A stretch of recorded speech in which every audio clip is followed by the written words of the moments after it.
Hello friends, कहावत है कि पत्थर को यदि भगवान की तरह पूजने लगोगे तो उसमें भी भगवान वास करने लगेंगे। हाँ, भगवान पर तो शायद सभी विश्वास करते हैं, लेकिन भगवान पर पूर्ण विश्वास हर कोई नहीं कर पाता। कुछ ना कुछ शंका मन में बैठी ही रहती है कि यह काम होगा कि नहीं। लेकिन शंकर तो गजब अजब का था। उसे पूरा विश्वास था कि वह भगवान के पास जाकर उनसे लड़ेगा। मजेदार बात है कि नहीं। लेकिन हुआ कुछ ऐसे कि काशीपुर में एक शंकर नाम का गरीब पेंटर था। मेहनत बहुत करता, लेकिन फिर भी बचत नहीं कर पाता था।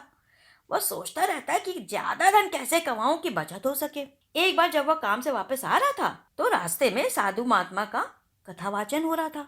यानी कि महात्मा जी लोगों को भगवान के बारे में बता रहे थे। शंकर भी रुक गया और उनकी बातें सुनने लगा। उसे महात्मा जी की एक बात बहुत ही पसंद आई। महात्मा जी ने बताया कि यदि आदमी दान पुण्य करे, अच्छा काम करे, तो वह जो भी बचत करेगा भगवान उसको दुगना कर देंगे। ये बात बड़ी अच्छी लगी। उसी दिन जो है शंकर ने 4 रुपए कमाए थे। 2 रुपए उसने घर खर्च के लिए निकाले, 1 रुपया तुरंत अनाथालय में जाके दान दिया और 1 रुपया अपने गुल्लक में डाल दिया कि बचत होगी। इस तरह वह रोज कुछ दान करता और कुछ बचत कर अपने गुल्लक में डाल देता। ये सिलसिला जो है कुछ महीनों तक चलता रहा। एक बार उसको लगा कि उसको घर की मरम्मत कर देनी चाहिए। उसने बोला हाँ ठीक है, कर देते हैं, क्योंकि पैसे भी है। भगवान ने अब तक तो गुल्लक में रखा हुआ धन, उसका बचत का पैसा जो था वो दुगना कर ही दिया होगा। तो उसने फट से गुल्लक के पास गया और गुल्लक तोड़ी। लेकिन अरे ये क्या, शंकर ने जब गुल्लक तोड़ा तो देखा उसका धन तो दुगना ही नहीं हुआ था। उसे भगवान पर बहुत गुस्सा आया और उसने भगवान से लड़ने की ठान ली। दूसरे दिन उसने रास्ते के लिए रोटी सब्जी रखी और निकल पड़ा भगवान से लड़ने। लोगों ने पूछा इतने सवेरे कहाँ जा रहे हो शंकर? शंकर बोला भगवान से लड़ने जा रहा हूँ, उन्होंने मेरा धन दुगना नहीं किया। साधु महात्मा जी कह रहे थे कि अच्छा काम करो तो भगवान बचत को दुगना कर देंगे। लोग हंसने लगे और हंसते हंसते बोले अरे बुद्धू, क्या कोई भगवान से भी लड़ता है? शंकर ने उत्तर दिया मैं तो लड़ूंगा। लोग जितना भी मजाक उड़ाते, शंकर को कोई फर्क नहीं पड़ता। बस वो अपनी धुन में भगवान से लड़ने के लिए आगे बढ़ता ही जा रहा था। शंकर की बात राजा तक पहुंची। राजा ने शंकर को बुलाया और पूछा क्या वह वाकई जो है भगवान से लड़ने जा रहा है? तो उसने बोला जी महाराज, लड़ने तो जा रहा हूँ। तो उसने बोला, राजा ने बोला कि क्या वो प्लीज भगवान से राजा की बात भी कह देगा? तो शंकर ने बोला ठीक है, आपको क्या पूछना भगवान से, मैं कह दूंगा।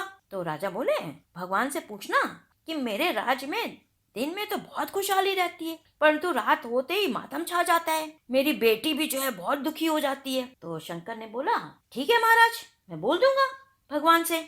और वो ये कह के आगे निकल गया। अब चलते चलते जो है दिन हो गई, उसको भूख लग गई। तो वो थक करके एक जगह बैठा, उसने अपनी रोटी सब्जी खाई और उठ करके एक सामने कुआं था उसके, तो पानी पीने के लिए कुएं के पास गया। लेकिन अरे ये क्या, कुएं में तो पानी की जगह दलदल था जिसमें एक बुढ़ा आदमी करा रहा था, आ ऊ कर रहा था। उसने शंकर को देखते ही पूछा भाई तुम कौन हो और कहाँ जा रहे हो? शंकर ने बताया कि वह भगवान से लड़ने जा रहा है। तो उस बेचारे बुड्ढे ने बोला भैया मेरी भी एक बार भगवान से कह देना, मेरे को कुएं से निकाल दे और नहीं तो फिर मेरी मुक्ति दे दे। तो शंकर ने बोला अच्छा ठीक है, कह दूंगा। फिर उसने सोचा कि चलो आगे चलने से पहले थोड़ा सा आराम कर लेते हैं पेड़ के नीचे, फिर चलते हैं भगवान के पास, है ना। तो वह जो है आराम करने के लिए और तेज गर्मी से बचने के लिए एक पेड़ के नीचे बैठा। लेकिन फिर उसने देखा पेड़ तो एकदम सूखा था, उसमें पत्तियां ही नहीं थी।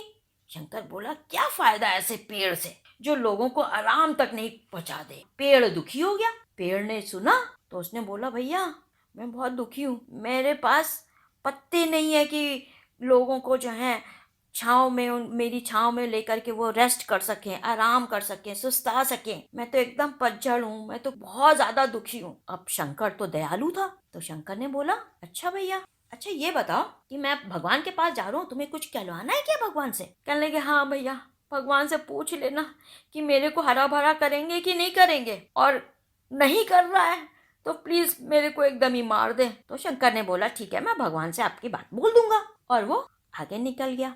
अब आराम तो कर नहीं सकता था, तो इसलिए उसने बोला चलो भैया भगवान के पास चलते ही हैं, उनको भी ढूंढने में थोड़ा समय ही लगेगा। तो चलता गया चलता गया चलता गया, तब तक एक जंगल के पास पहुंचा। देखता क्या है कि जंगल में आग लगी हुई है। सोच रहा था कि भाई अब मैं इस आग से आगे कैसे निकलूं, जंगल में कैसे जाऊं, और जंगल के पार भगवान के पास जाना, रास्ता तो यही लग रहा है। ये सोच ही रहा था कि तब तक अचानक जो है वो आग बुझ गई। हाँ, और वहां पर एक दूत प्रकट हुआ, है ना, जिसने जो है जोकरों जैसे कपड़े पहने थे, लेकिन बहुत प्यारा सा लग रहा था और खूब चमक रहा था। तो उसने बोला जरूर ये भगवान का दूत होगा, एंजल होगा। तो दूत ने उससे पूछा कि भाई वो कहाँ जा रहा है। तो शंकर ने दूत से बोला मेरे को भगवान से लड़ने जाना है, मेरे को पूछना है कि उन्होंने मेरा धन को दुगना क्यों नहीं किया। दूत ने बोला अरे भगवान से भी कोई लड़ता है। कहने लगा नहीं मैं तो लड़ूंगा। तो दूत ने बोला ठीक है भाई रुको, मैं जरा भगवान से पूछ लूं। वो सुर्र हुआ और गायब। और फिर 2 मिनट बाद फिर वापस आया भगवान से पूछ के। तो भगवान ने कुछ बोला होगा दूत से। तो दूत ने बोला शंकर से कि भाई तुम्हारी क्या परेशानी है। शंकर ने बताया कि भाई एक राजा है, राजा के राज्य में दिन भर तो खुशहाली रहती है और राजकुमारी भी खुश रहती है, और रात में क्या होता है कि पूरा मातम छा जाता है और राजकुमारी भी रोती रहती है। और दूसरा जो है एक कुआं है, उसमें एक आदमी फंसा हुआ है, बाहर भी नहीं निकल पा रहा है और मर भी नहीं रहा है। तो वो कह रहा था कि भाई या तो भगवान मुक्ति दे दें उसको और नहीं तो फिर कुएं से बाहर निकाल दें। और तीसरा जो है एक पेड़ है बेचारा एकदम सूखा हुआ और वो हरा भरा हो ही नहीं पा रहा है, तो वो चाहता है कि भगवान कुछ करे। दूत ने ये बातें शंकर की सुनी और फिर चला गया भगवान के पास वो पूछने। और भगवान ने उससे जो कुछ बोला, फिर दूत घुर्र करके आया और आके शंकर से बोला कि शंकर ऐसा है कि राजा से कहना कि वो अपनी बेटी का शादी करवा दे तो सब कुछ राज्य में ठीक ठाक हो जाएगा। और वो जो पेड़ है ना, उस पेड़ की जड़ के अंदर जो है एक मणि वाला सांप रहता है, वही पेड़ को जो है हरा भरा नहीं करने दे रहा है। लेकिन अगर उस पेड़ के बगल में एक छोटा पेड़ और है, उसकी जड़ का एक छोटा सा पार्ट जला करके उसका धुआं अगर जो है नए वाले ये सूखे पेड़ के नीचे रख दिया जाए तो उसके धुएं से वो सांप मर जाएगा। और रहा बात कुएं वाले आदमी की, तो उसने तो बहुत पाप किए हैं, बहुत लोगों को परेशान किया है, लेकिन तुम कह रहे हो तो उसकी भी मुक्ति करा देते हैं। भगवान ने तुम्हें ये भस्म भिजवाई है, तुम्हें भस्म उस कुएं में डाल देना तो उस आदमी की मुक्ति हो जाएगी। ये कह के दूत फिर से गुम हो गया और शंकर जो है अब उसको अपनी समस्या का समाधान मिल गया था। लेकिन जब फिर उसने रियलाइज किया कि अरे उसने तो अपनी परेशानी ही नहीं बोली। कहने लगा अच्छा कोई बात नहीं, पहले इन तीनों की परेशानी का हल कर देते हैं। फिर वो वापस पहुंचा तो सबसे पहले उसको पेड़ मिला, तो उसने बड़े वाले सूखे पेड़ के बगल में जो पेड़ था उसकी जड़ निकाली और थोड़ी सी जड़ को जला करके उसकी सूखे पेड़ के पास रख दी। उसके धुएं से जो है वो मणि वाला सांप निकला, गुर्र सुर्र करते हुए निकला और गुर्र करके मर गया और चमकती हुई मणि जो है वहीं पर पड़ी रह गई। शंकर ने उसको भी नहीं उठाया, कहने क्या करना। आगे बढ़ा तो वो कुआं था, तो कुएं में उसने भस्म डाली तो वो धुआं बन के वो आदमी गायब हो गया, उसको मुक्ति मिल गई। और फिर उसने झांक के देखा तो जितना दलदल था ना वो सब धन में चेंज हो गया था। लेकिन शंकर ने वो धन भी नहीं उठाया। रहने दो। फिर क्या हुआ कि वो राजा के पास गया।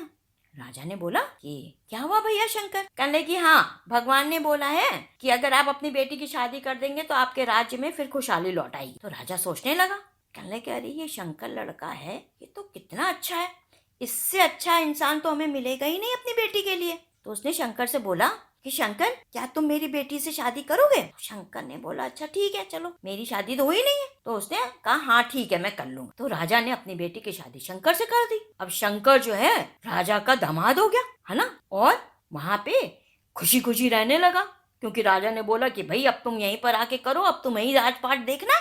तो शंकर जो है वहीं आके राजमहल में रहने लगा और सुख सुविधा से लेस, है ना। और उसने तो भगवान से कुछ मांगा भी नहीं था, लेकिन फिर भी भगवान ने सब कुछ दे दिया। इसका मतलब क्या होता है कि अगर भगवान को मानोगे और पूरी तरीके से मानोगे तो भगवान जो है तुमको हर खुशी देगा, तुम्हारी हर इच्छा पूर्ति करेगा, है ना। इसलिए भगवान पर विश्वास पूरी तरीके से करना चाहिए और विश्वास के साथ साथ काम भी करना चाहिए। कहानी कैसी थी बच्चों, और बच्चों के मम्मी पापा भी।